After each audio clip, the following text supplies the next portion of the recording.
amen. Amen, amen, amen. Amen, amen. Je savais qu'il n'y aurait pas beaucoup d'amen. Mais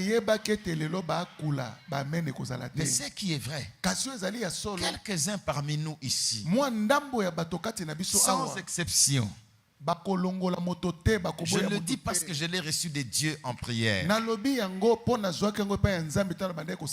Ceux qui n'auront pas le courage d'aller voir Daddy pour dire pardonne-moi, qu'ils écrivent même un message. Daddy, pardonne-moi. Si tu ne sais pas dire ce que tu as fait, dis pardonne-moi seulement. Bénis-moi. Moi je t'aime. Faites-le. Et vous savez, quand mon frère m'a acheté les chemises, au lieu d'en acheter 2, il en a acheté 4.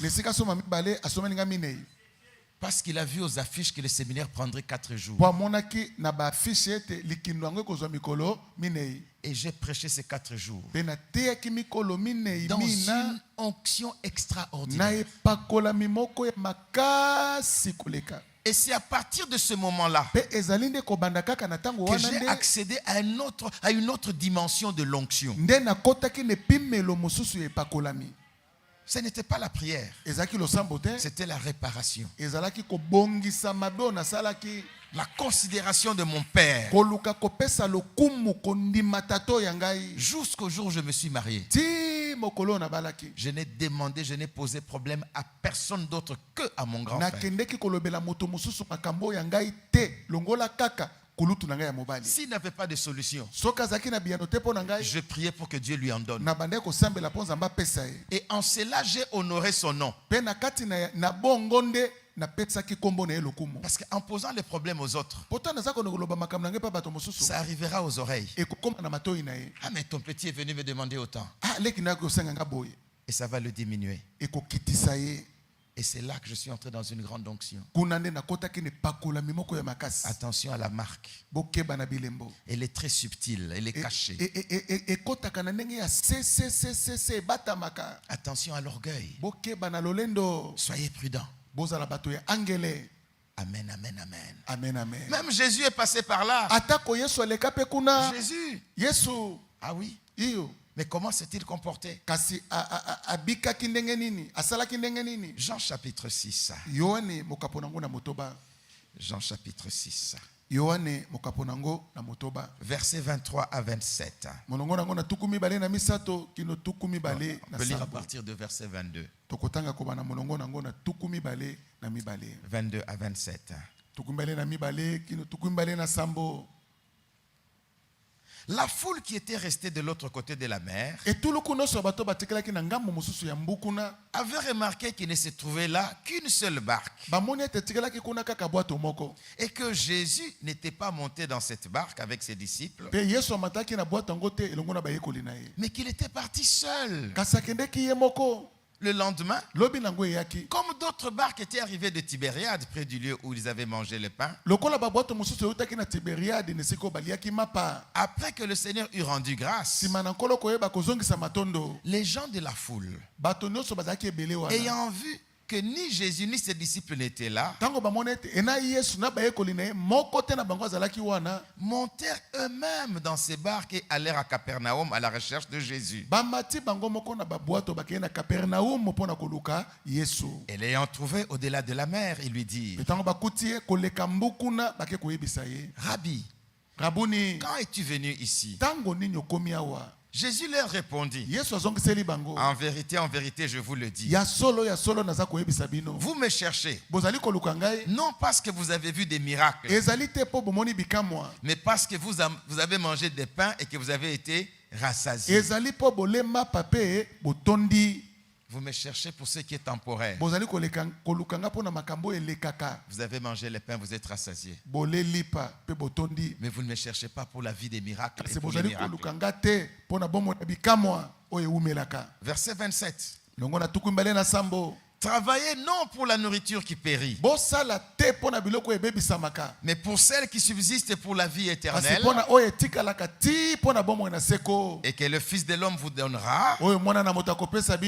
Pardon?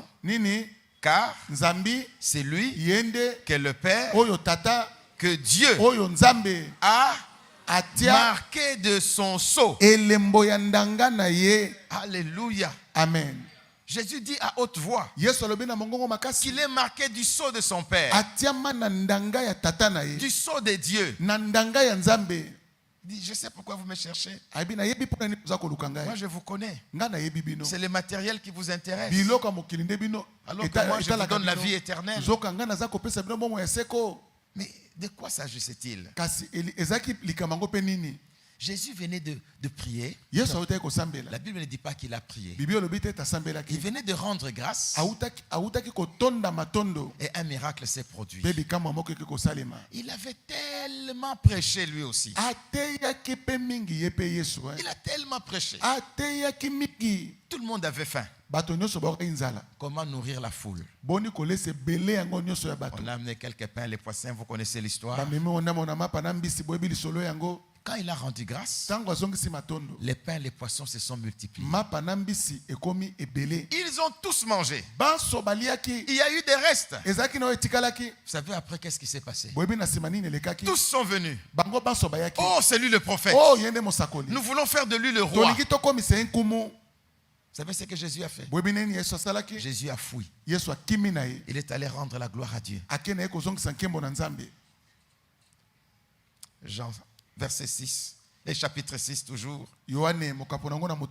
versets 14 et 15. C'est une histoire très importante. C'est par cette histoire que Jésus dit qu'il a les marques de son Père. Et nous qui avons les marques de Jésus, nous devons avoir un comportement par rapport à Jésus. Lui qui avait les marques de son Père a développé un comportement par rapport à son Père. Verset 14. Ces gens ayant vu le miracle que Jésus avait fait disaient, celui-ci est vraiment le prophète qui doit venir dans le monde. Et Jésus, sachant qu'ils allaient venir l'enlever pour le faire roi, il se retira de nouveau sur la montagne avec qui? Lui seul. Alléluia. Que signifie de nouveau? C'est qu'il l'avait fait. Il sortait d'une retraite. Il a fait des miracles. Mais il voit un danger. On veut le faire roi. Parce que c'est le roi qui doit donner le pain. Il se retire seul devant Dieu.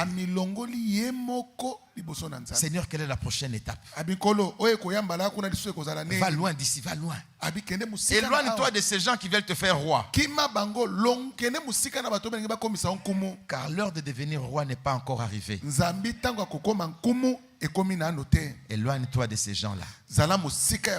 Enflés d'orgueil. Ils vont te contaminer. Rebelles. Ils vont te contaminer. Ils n'obéissent pas à leurs parents. Ils vont te contaminer. Éloigne-toi d'eux.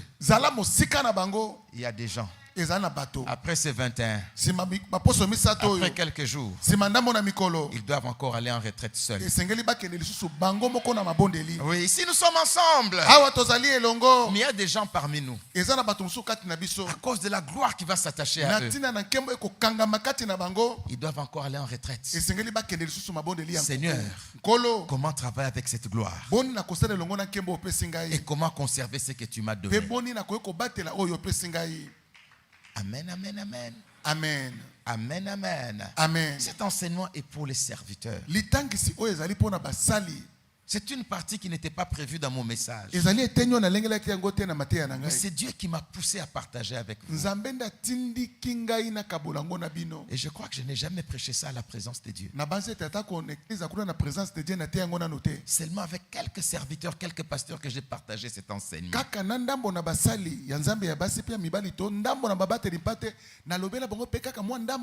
Ça fait partie des secrets de ma marche avec Dieu. Savoir honorer ceux qui ont autorité sur vous. Savoir les honorer correctement. Amen. Koyeba kopesa bango